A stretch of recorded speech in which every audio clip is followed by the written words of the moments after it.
আমরা ধারাবাহিকভাবে আলোচনা করছিলাম শ্রীমদ্ ভগবদ্গীতার কর্মযোগ তৃতীয় অধ্যায়।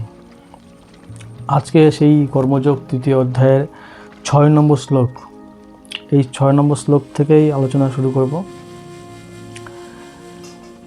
6 নম্বর শ্লোক, কর্মেন্দ্রিয়াণি সংযম্য য আস্তে মনসা স্মরণ ইন্দ্রিয়ার্থান বিমূঢ়াত্মা মিথ্যাচারসা উচ্যতে। অনুবাদে প্রভুপাদ লিখছেন যে ব্যক্তি পঞ্চ কর্মেন্দ্রিয় সংযত করেও মনে মনে শব্দ রস আদি ইন্দ্রিয় বিষয়গুলি স্মরণ করে, সেই মূঢ় অবশ্যই নিজেকে বিভ্রান্ত করে এবং তাকে মিথ্যাচারী ভণ্ড বলা হয়ে থাকে। তাৎপর্য, অনেক মিথ্যাচারী আছে যারা কৃষ্ণ ভাবনাময় সেবাকার্য করতে চায় না, কিন্তু তারা কেবল ধ্যান করার ভান করে। প্রকৃতপক্ষে তারা ধ্যান করছে না, কিন্তু ধ্যান করার ভান করছে, কিন্তু এতে কোনো কাজ হয় না। কারণ তারা তাদের কর্মেন্দ্রিয়গুলিকে রোধ করলেও মন তাদের সংযত হয় না। পক্ষান্তরে মন অত্যন্ত তীব্রভাবে ইন্দ্রিয় সুখের জল্পনা কল্পনা করতে থাকে। তারা লোক ঠকানোর জন্য দু একটি তত্ত্বকথাও মুখস্থ করার কথা সেইগুলি বলে, কিন্তু এই শ্লোকে আমরা জানতে পারছি যে তারা হচ্ছে সবচাইতে বড় প্রতারক। বর্ণাশ্রম ধর্মের আচরণ করেও মানুষ ইন্দ্রিয় সুখ ভোগ করতে পারে, কিন্তু বর্ণাশ্রম ধর্ম অনুসারে মানুষ যখন তার স্বধর্ম পালন করে তখন ক্রমে ক্রমে তার চিত্ত শুদ্ধ হয় এবং সে ভগবত ভক্তি লাভ করে। কিন্তু যে ব্যক্তি যোগী সেজে লোক ঠকায় সে আসলে ত্যাগীর বেশ ধারণ করে ভোগের চিন্তায় মগ্ন থাকে। সে হচ্ছে সবচাইতে বড় নিকৃষ্ট স্তরের প্রতারক আমাদের সমাজে, যারা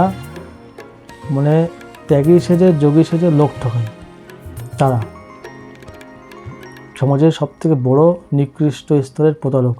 মাঝে মাঝে দুই একটি তত্ত্বকথা বলে সরল চিত্ত সাধারণ মানুষদের কাছ থেকে বাহবা পেতে চাই, কিন্তু সেইগুলি হচ্ছে তোতাপাখির মতো মুখস্থ করা বুলি ছাড়া আর কোনো কিছুই নয়। তোতাপাখি যেমন মনে হয় না, কোনো কিছু বললে সেটাকে ঠিক মুখস্থ করে রেখে দেয়, সঠিক জায়গায় ঠিক ও বুলি ছড়ায়, ঠিক সেরকমই তোতাপাখির মতো মুখস্থ করা বুলি ছাড়া আর কোনো কিছুই নয় ওই ভণ্ড যোগী, যারা তোতাপাখির মতন কিছু তত্ত্বকথা শোনায়। ভগবান শ্রীকৃষ্ণ তার মায়াশক্তির প্রভাবে ওই ধরনের পাপচারী প্রতারকদের সমস্ত জ্ঞান অপহরণ করে নেন। এই প্রকার প্রতারকদের মন সর্বদাই অপবিত্র এবং সেই জন্য তার তথাকথিত লোক দেখানো ধ্যান নিরর্থক। এটাই হচ্ছে এই শ্লোকের তাৎপর্য।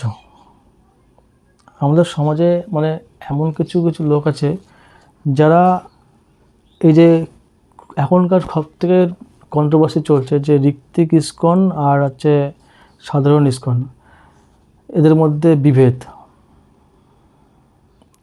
কিছু কিছু ঋত্বিক ইস্কনের বহুদেরকে দেখলাম, তারা খুব ভায়োলেন্ট। তারা বলছে যে জিবিসি নাকি ভুল পথে চালিত করছে, জিবিসির কোনো অথরাইজ নেই, জিবিসি ভুল পথে সমগ্র সিস্টেমটাকে পরিচালিত করছে। জিবিসির যারা ভক্ত তারা কোনো ঠিকঠাক নিয়মকানুন মেনে তোমার দীক্ষা দিচ্ছে না, বা যারা ইস্কনের ভক্ত আছে জিবিসির আন্ডারে আছে, তারা নাকি সঠিকভাবে সব কিছু করছে না। তো এরকম একটা অপবাদ ছড়াচ্ছে। তাই এই যে কাদা ছোড়াছড়ি করছে, এতে কিন্তু ক্ষতিটা কিন্তু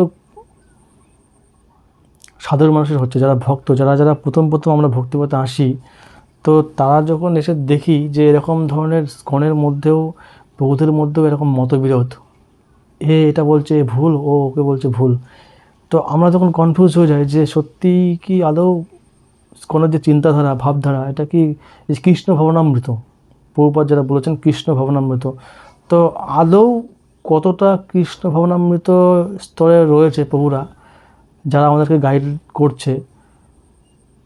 সন্দেহ হয় মাঝে মধ্যে, আর সন্দেহ হওয়াটাই স্বাভাবিক। এই যে কালো ছবি এখন যেমন হয়েছে, এটা ইউটিউবে ভিডিও করছে, এ প্রভুটা তার সম্পর্কে এরকম বলছে, বৈষ্ণব নিন্দা মহা অপরাধ। এটা আমরা শুনেছি, আমাদেরকে শেখানো হয়। কিন্তু একজন বৈষ্ণব আর একজন বৈষ্ণবকে এই যে কাদা ছোড়াছুড়ি করছে, ওরা ভুল পথে চলছে, এরা ভুল পথে চলছে, ও বলছে এরা ভুল, এ বলছে এরা ভুল, এই যে এই কাদা ছোড়াছুড়ি করছে, এই কাদাটা কিন্তু তাদের গায়ে লাগছে না, তারা ঠিকঠাক সব কিছু করে বেরিয়ে যাচ্ছে। কিন্তু যারা যারা আমরা প্রথম ভক্তিপথে আসছি, যুক্ত হচ্ছি ইস্কনের সঙ্গে, তারা খুব লোকসানের মধ্যে পড়ছে, যে তারা ঠিক বিভ্রান্ত হয়ে পড়ছে যে আদৌ কী হচ্ছে, কে আসলে সঠিক। এটা কিন্তু হয়, এটা প্রত্যেক ইস্কন ডিভোটিদের মধ্যে আমি দেখেছি। এরকম চিন্তাভাবনা আসে যে এরকম যখন হচ্ছে, এই কোনো ইস্কনের প্রেসিডেন্টকে বলছে যে এই প্রেসিডেন্টটি খুব একটা সুবিধার না, এই মন্দিরটাকে তিনি বাড়ি মনে করে। আবার সেই প্রেসিডেন্টে বলছে নামহট্টর ভক্তরা খারাপ। এই যে নিন্দা, এটাতে কিন্তু খুব ক্ষতিকর, খুব ক্ষতির প্রভাবটা পড়ে আমাদের যারা নতুন নতুন ভক্তিপথে আসে। আমরা যখন কৃষ্ণের চরণাশ্রিত হয়েছি, যখন শরণাগতি হয়েছি, তখন যে খারাপ করছে, যা খারাপ হচ্ছে, সব কিছু ভগবান দেখবে, তার দেখার দায়িত্ব। প্রভুপাদ দেখবে। প্রভুপাদের একটা কলেজ, একটা মেডিকেল হসপিটাল, তার ডিরেক্টর হচ্ছে প্রভুপাদ, তিনি দেখবে সব কিছু। আমি কে দেখার, কে ভুল করছে, কে ভুল করছে না, এই সমস্ত চিন্তাভাবনা করার। তো আমার মনে হয় যদিও বা কোনো কিছু আলোচনা করার থাকে যে এরকম কে ভুল করছে, কে ভুল করছে না, এই সমস্ত সিস্টেমটা দেখার প্রয়োজনীয়তা থাকে, তাহলে সেটা অফলাইনে নিজেদের মধ্যে বসে আলোচনা করা উচিত। এরকম ফেসবুকে বা ইউটিউবে এসে ভিডিও করে কাদা ছুঁড়ে মারা, এইগুলো সমাজের পক্ষে খুব ক্ষতিকারক বলে আমার মনে হচ্ছে।